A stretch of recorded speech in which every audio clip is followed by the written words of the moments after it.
Yo, what's going on, guys? It's your boy. Welcome back to another video. Today we're going to be doing another episode of our 100 Films 100 Days series. Today's video is going to be a little bit different because instead of me picking a movie and talking about some details about it before I get into this, I actually already watched the movie. And on top of that, it's not, instead of it being like a classic movie or a movie that's been on my watch list for a really long time, it's actually a movie that came out this weekend on Netflix. We're talking about the movie People We Meet on Vacation.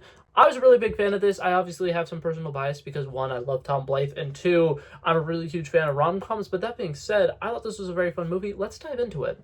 Dun, dun, dun, dun, dun. 100 films in 100 days. Okay, so for starters, because this movie is a rom-com and there's a lot of like will they, won't they stuff that happens, and there's like a lot of really interesting conflicts that arise throughout the length of this movie, I'm going to start off just giving you guys my spoiler-free thoughts, and then later I'll do a more in-depth review. So starting off with spoiler-free thoughts, I want to go ahead and say, one, the chemistry between the two main characters is off the fucking charts. I made a Letterboxd review for this movie when I first watched it last night, and one of my biggest takeaways from this film is that these two actors slash actress, right, they both absolutely seem like they're in love, to a point where there are some scenes that will happen where it's like you can tell that the two characters aren't really like on the same page, but you can still kind of feel that underlying sense of they are definitely in love with each other, but they're trying to like put on a brave face and pretend like everything is okay because, you know, they just want the other person to be happy, or they want the other person to like enjoy the moment that they're in, so they don't want to ruin it with like romantic feelings as opposed to their platonic friendship. But that being said,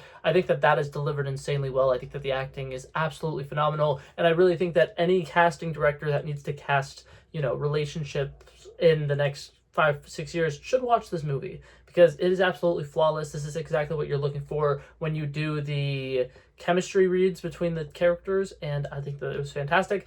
Another thing I really like about this movie, it has a very interesting like timeline. This is a movie that's non-linear, so there's sequences that are happening in present day, and then there's a lot of sequences where like we're jumping back in time to like, okay, here's what happened 9 summers ago, here's what happened 7 summers ago, here's what's happened 4 summers ago, and stuff like that. And the way that they do it is such a seamless transition every single time, and the way that they keep bringing us back to the main plots of the story that is happening in present day is incredible, and the way that they slowly are able to build on the things that happened in the past while simultaneously keeping everything that's going on present day relevant and not necessarily spoiling anything from the past is really cool. I absolutely love this film, and I think that the layout of it is absolutely phenomenal. And I know a big part of it is because this is how it is in the book, which is written by Emily Henry, and based off of just this one movie alone, any Emily Henry books that Netflix or some company wants to adapt into a movie, they absolutely should. It was absolutely fantastic, and I think that the writing and the way that the story works out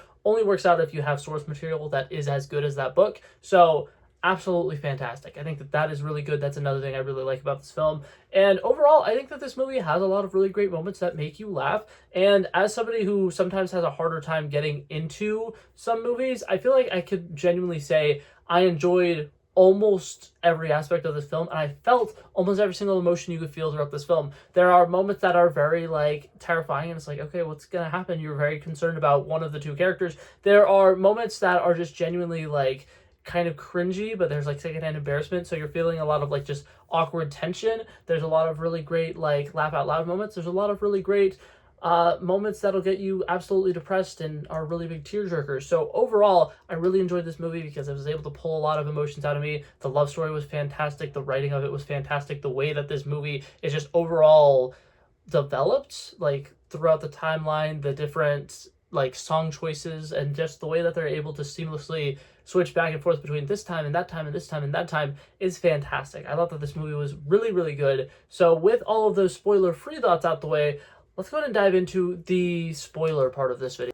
And honestly, I say that these are spoilers. It's honestly really not. If you've ever watched a rom-com, they have a lot of very similar tropes, which is like the final act conflict, some small hiccups along the way that kind of like separate our characters a little bit, where it's like obviously they're starting off as platonic friends, but they have this little bit that they do where Poppy, the main character, loves to tease her man and you know, role play a little bit. And she's constantly like, well, when you're on vacation, you don't have to be yourself. You could be a different version of yourself. And she's constantly bringing up like, hey, we're never going to see these people ever again. Let's be fucking chaotic and weird. And I think that that's a really fun message that this movie sends. I think that they're constantly kind of going above and beyond and doing things that they wouldn't typically do. And a big part of this movie is just stepping out of your comfort zone. And I think that this movie, obviously being about vacations as a whole, because the movie's called People We Meet on Vacation, and it's about a pair of friends who constantly go on vacations each other and see each other once a year.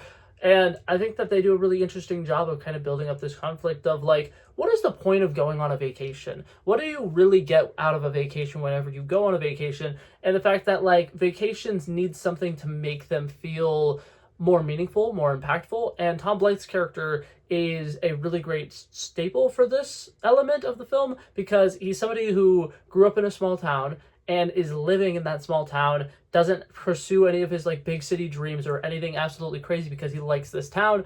And we have the inverse of that with the main female character, Poppy, where she really wants to explore the world a lot, right? So she's constantly, hooking up with guys who have jobs where they work internationally. She's constantly getting a big job in New York City, and where she's absolutely rich, and she's making a travel blog.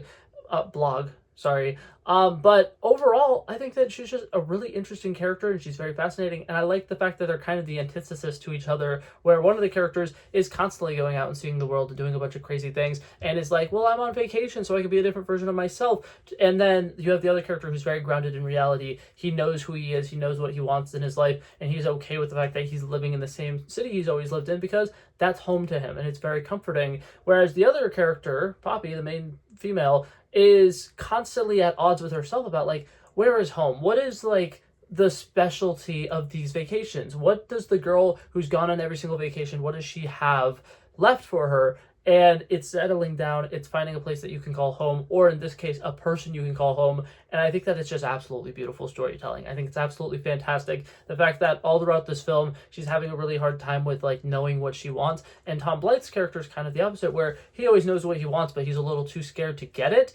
And I think that the way that they build this relationship is just absolutely fantastic. I love the way that we get to see their initial meeting, and they're polar opposites. Poppy is really happy-go-lucky, sunshine and rainbows kind of character, whereas Tom Blythe's character, not necessarily a, like Debbie Downer or anything like that, but he's a very realistic person. He has a very level head, and he's constantly doing things that are like very basic, for lack of better terms.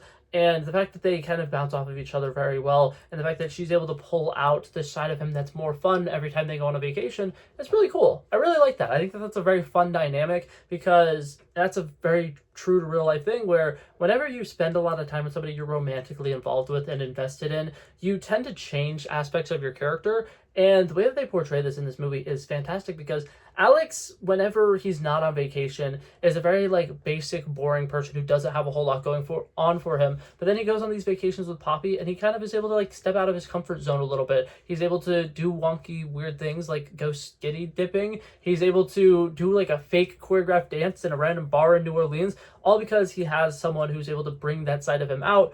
And I love that. I think that that's something that makes this romance story even more impactful for me personally. I really love that. I thought that was incredibly fun. And overall, I do like the fact that a lot of the conflict stems from the two characters and their biggest character flaws kind of like going against each other. Whereas Tom Blythe, his character flaw is that he loves the city he grew up in. He never wants to leave the city he grew up in. And he's constantly okay with the fact that even though he had all of these big dreams, these aspirations, and the stuff that he went to college for, he ultimately is just a high school teacher at the school that he grew up at. And it's like, is that a problem?